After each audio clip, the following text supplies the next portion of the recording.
ఎన్టీఆర్ జిల్లాలో మెడికల్ మాఫియాపై చేపట్టిన ఆపరేషన్ గరుడపై ప్రభుత్వం శ్వేతపత్రం విడుదల చేయాలని సిపిఐ జిల్లా కార్యదర్శి దోనెపూడి శంకర్ డిమాండ్ చేశారు.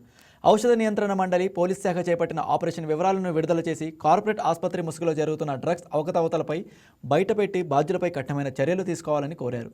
ప్రజల బలహీనతను ఆసరాగా చేసుకుని లాభాపేక్షతో చాలా చోట్ల ఎన్ఆర్ఎక్స్ మందులను సరఫరా చేస్తున్నారని ఆరోపించారు.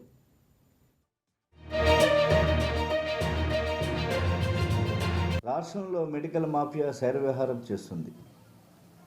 కరోనా కాలంలో ఎక్స్పైర్ అయినటువంటి మందులు డాక్టర్స్ ప్రిస్క్రిప్షన్ లేకుండా లక్షల సంఖ్యలో ట్రమడాల్ లాంటి, అల్ఫ్రాజోమ్ లాంటి అనేక టాబ్లెట్స్ ఫిజిషియన్ ప్రిస్క్రిప్షన్ లేకుండా లక్షల సంఖ్యలో కూడా ఉత్తరాఖండ్ నుంచి అవరిగడ్డ వరకు కూడా అమ్మటం జరిగింది.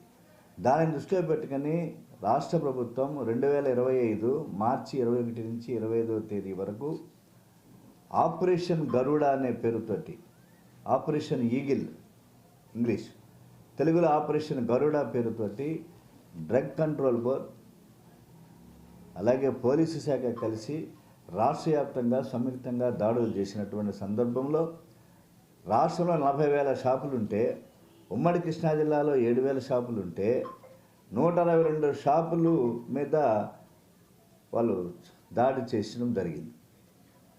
అన్ని వైలేషన్స్ ఉన్నాయి. అందరినీ కూడా 70 నుంచి 90 రోజుల వరకు కూడా వాళ్ళ మీద సస్పెన్షన్ వేటు పడినటువంటి పరిస్థితిని విన్నాం. ఇదే సందర్భంలో ఇవాళ ఒక పెద్ద Please subscribe to YK TV Network. Please subscribe to YK TV. Please watch YK News. Don't forget to subscribe YK News channel.